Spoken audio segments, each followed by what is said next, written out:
जय हिंद। दोस्तों, आज की वीडियो में मैं आप सभी को एक बहुत ही शानदार डेटा दिखाने वाला हूं।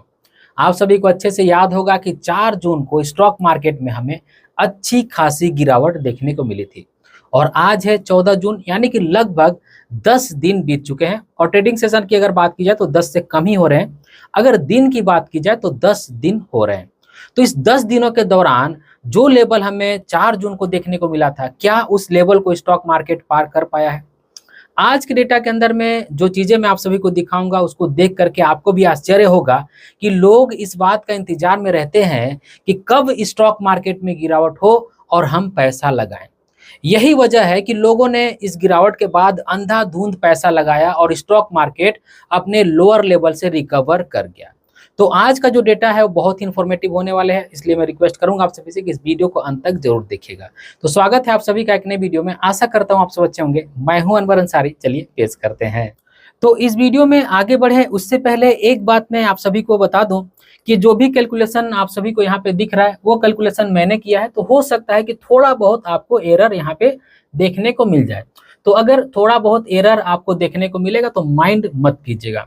आज के वीडियो में हम ये देखने वाले हैं कि जब 4 जून को स्टॉक मार्केट में गिरावट हुई थी और आज है 14 जून, यहाँ पे मैंने 10 जून लिख दिया है, सॉरी माफी चाहता हूँ, मैं इसको करेक्ट कर दे रहा हूँ क्योंकि मैं वीडियो भी शूट कर रहा हूँ 14 जून को ही और जो डेटा मैं इधर आपको दिखाने वाला हूँ वो भी 14 जून का ही है। तो हम कंपेयर करके देखेंगे कि 4 जून के बाद 14 जून में कितना अंतर आया है, कितना परसेंट की हमें बढ़ोतरी देखने को मिली है। क्या हमारे जो लॉसेस थे उसे इंडियन स्टॉक मार्केट ने कवर कर लिया है, यानी कि जो भी इंडेक्सेस हैं मेन उन्होंने कवर कर लिया है। तो सबसे पहले बात करेंगे निफ्टी 50 की, जो हमारे देश की मेजर इंडेक्सेस है, जिसको देख करके बहुत हद तक इंडियन स्टॉक मार्केट की सिचुएशन का पता चल जाता है।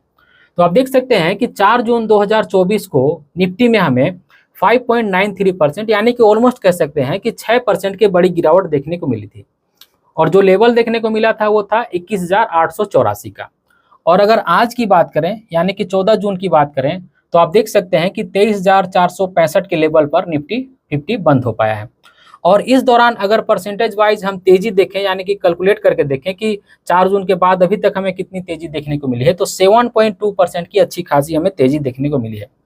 तो इसका मतलब ये हुआ कि 6% की जो हमें गिरावट देखने को मिली थी निफ्टी में, उसे निफ्टी ने पूरी तरह से कवर कर लिया है। उस गिरावट को कवर करने के बाद 1-8% का यहाँ पे ज्यादा रिटर्न भी हमें देखने को मिल रहा है।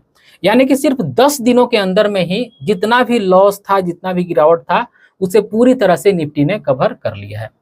वहीं पे अगर बात की जाए निफ्टी 500 की, तो आप देख सकते हैं कि 4 जून को 6.76% यानी कि ऑलमोस्ट 6.25% के आसपास की हमें गिरावट देखने को मिली थी। लेवल की बात करें तो 20,323 का लेवल देखने को मिला था। वहीं पे अगर 14 जून की बात की जाए तो आप देख सकते हैं कि 22,214 के लेवल पर निफ्टी 500 बंद होने में सफल हो पाया है।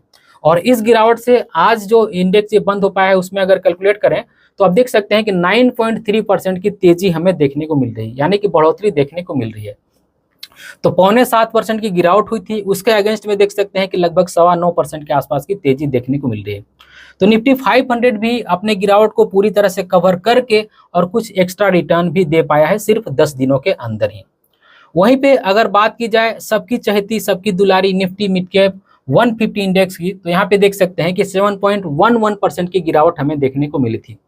और जो लेवल था 18 जून को, जिस लेवल पर ये जो निफ्टी मिड कैप 150 इंडेक्स बंद हो पाया था, वो था 18,776 के आसपास में।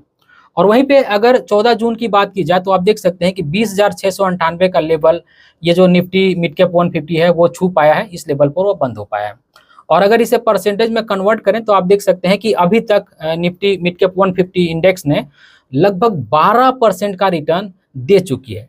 यानी कि 7% के अगेंस्ट में 12% का रिटर्न, यानी कि लगभग 5% का ज्यादा ही रिटर्न अभी तक दे पाई है सिर्फ 10 दिनों के अंदर में ही।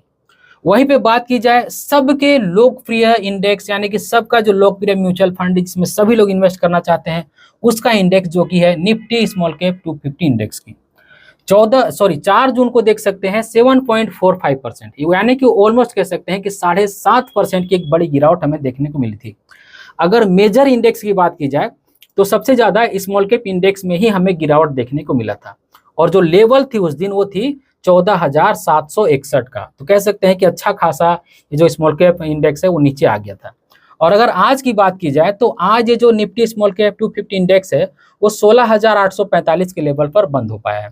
और इस दौरान अगर रिटर्न की बात की जाए तो देख सकते हैं कि 4 जून को 7.5% की गिरावट थी और 14 जून को 14% का रिटर्न है। यानी कि जितना गिरावट था उसका लगभग डबल ये रिटर्न दे चुका है। यानी कि अपने गिरावट को भी रिकवर किया और जितना गिरावट हुआ था उतना रिकवर भी करके उतना रिटर्न भी दे दिया सिर्फ 10 दिनों के अंदर में। तो इसी बात से हमारे देश के जो इन्वेस्टर हैं उनकी ताकत का पता चलता है। लोग गिरावट का इंतजार करते हैं, जैसे ही गिरावट आती है वैसे ही अंधाधुंध पैसा लोग लगाते हैं, क्योंकि लोग गिरावट का यहाँ पे इंतजार कर रहे हैं। अब देखिए यहाँ पे दो बातें मेरे समझ से आती है। एक बात तो वो कि बहुत सारे ऐसे लोग थे जो 4 जून की जब गिरावट हुई थी तो इस गिरावट के बारे में मालूम नहीं था या फिर उनके पास पैसा नहीं था, किसी भी कारण से पैसा नहीं डाल पाए थे, वो आगे भी पैसा नहीं डाल पाए थे। तो जो भी उनको लॉसेस देखने को मिल रहे थे अपने पोर्टफोलियो में, मुझे लगता है कि आज यानी कि 14 जून तक उनका पूरा लॉस जो है वो रिकवर हो गया होगा, बल्कि उस लेवल से ऊपर ही उनका जो इन्वेस्टमेंट है वो आ गया होगा। यानी कि 4 जून के गिरावट के बाद जब उनकी एनएवी 5 जून को सेटल हुई होगी तो जो गिरावट उनको देखने को मिला होगा, जो भी लॉस उनको देखने को मिला होगा, वो बहुत हद तक 14 जून तक पूरी तरह से रिकवर करके फायदा में भी आ गया होगा। और ऐसे लोग जिन्होंने 4 जून की गिरावट का फायदा उठाने के लिए 4 जून को ही म्यूचुअल फंड में लमसम किया, लेकिन जैसा कि आप सभी जान रहे हैं कि सबको लगभग 4 जून की एनएवी नहीं मिल पाई थी, बहुत सारे लोगों को 5 जून की एनएवी मिली थी, तो तब तक स्टॉक मार्केट लगभग 3% के आसपास में रिकवर कर गया था। तो उन लोगों को भी अच्छा खासा यहाँ पे फायदा हुआ है। चलिए मैं मानता हूँ कि यहाँ पे 14% की यहाँ पे बढ़ोतरी देखने को मिली है, तो आपको 14% की नहीं तो कम से कम 11% के आसपास की बढ़ोतरी तो देखने को मिली, अगर आपको 5 जून की एनएवी मिली है तब भी। तो आप ये देख सकते हैं दोस्तों कि जितनी तेजी से स्टॉक मार्केट गिर रहा है उतना ही तेजी से हमारा जो इंडियन स्टॉक मार्केट है वो रिकवर भी कर रहा है, क्योंकि अब लोग जो है ना वो जागरूक हो रहे हैं। अब लोग जब स्टॉक मार्केट में गिरावट होती है तो उससे घबराते नहीं है, लोग इंतजार में बैठे हुए हैं। कई मेरे व्यूअर्स तो ऐसा कहते हैं कि जब स्टॉक मार्केट में गिरावट होती है तो भाई मैं बहुत खुश होता हूं क्योंकि मुझे इन्वेस्ट करने का मौका मिल जाता है। तो अब जब स्टॉक मार्केट में गिरावट होती है ना तो लोग खुश होते हैं कि भाई मेरे को पैसा डालने का मौका मिल गया है, और अंधाधुंध पैसा डाल भी रहे हैं। और यकीनन दोस्तों अगर आप लॉन्ग टर्म्स के लिए निवेश करने आए हैं, अगर आपका टाइम होराइजन 10 साल, 15 साल, 20 साल, 25 साल है, तो आप किसी भी लेवल में पैसा डालेंगे तो कोई दिक्कत मेरे ख्याल से नहीं होने वाली है। और अगर आप नीचे के लेवल पर पैसा डालेंगे तो थोड़ा सा एक्स्ट्रा ही बेनिफिट होने वाला है। तो वही बात है कि पहले वाली बात और अब वाली बात में बहुत अंतर है। पहले लोग स्टॉक मार्केट, म्यूचुअल फंड के बारे में इतना जानते समझते नहीं थे, इसलिए जब स्टॉक मार्केट गिरता था तो वो भी रिडीम करने लगते थे, अपना माल वो भी बेच करके भागने की कोशिश करते थे। अब आज के ज़माने में आप देख सकते हैं कि जब स्टॉक मार्केट गिरता है तो लोग पैसा लगाते हैं, स्टॉक मार्केट की गिरावट का लोग इंतजार कर रहे हैं। और इस दिन मैंने सही समय पर अपने टेलीग्राम चैनल पर अपने सभी मेंबर्स को नोटिफाई भी कर दिया था कि आज स्टॉक मार्केट में इस तरह की गिरावट हो रही है, आप चाहें तो अपने म्यूचुअल फंड में लमसम करके इस गिरावट का फायदा उठा सकते हैं। मैं जो स्क्रीनशॉट अपने टेलीग्राम चैनल पर पोस्ट किया था उसका यहाँ पे स्क्रीनशॉट भी आपको दिख रहा होगा। मैंने समय रहते अपने सभी मेंबर्स को ये बता दिया था कि आज की गिरावट का आपको फायदा उठाना चाहिए, आज हमें अच्छी खासी बड़ी गिरावट देखने को मिल रही है। तो मुझे उम्मीद है कि बहुत सारे लोगों ने उस गिरावट में पार्टिसिपेट भी किया और बहुत सारे लोगों ने इन्वेस्ट भी किया। कई लोगों को 4 जून की एनएवी मिली होगी, कई लोगों को 5 जून की एनएवी मिली होगी, कुछ भी नहीं कहा जा सकता है, लेकिन लोगों ने इस गिरावट का फायदा तो जरूर उठाया। तो अभी तक अगर आपने हमारे टेलीग्राम चैनल को ज्वाइन नहीं किया है तो आप ज्वाइन कर लीजिएगा। ऐसा नहीं है कि 4 जून के बाद, जो 4 जून को गिरावट आई उसके बाद अब कोई गिरावट आएगी ही नहीं, ऐसा नहीं है दोस्तों। स्टॉक मार्केट में गिरावट और तेजी इसका पार्ट है, अगर यहाँ पे तेजी आ रही तो गिरावट भी आएगी, आगे भी चल करके मौका मिल सकता है। जब भी ऐसा मौका मिलेगा तो मैं आप सभी को सही समय पे नोटिफाई करूंगा। तो टेलीग्राम चैनल ज्वाइन करना मत भूलिएगा। तो उम्मीद करता हूँ आज की वीडियो आप सभी को अच्छी लगी होगी। अगर आज की वीडियो आप सभी को अच्छी लगी है तो इस वीडियो को एक लाइक जरूर कर दीजिएगा और इसी तरह की वीडियो देखने के लिए चैनल को सब्सक्राइब कर लीजिएगा। इस वीडियो को अपने फ्रेंड और फैमिली के बीच जरूर से शेयर कीजिएगा ताकि उनको भी जानकारी हो पाए, ताकि वो भी अवेयर हो पाए।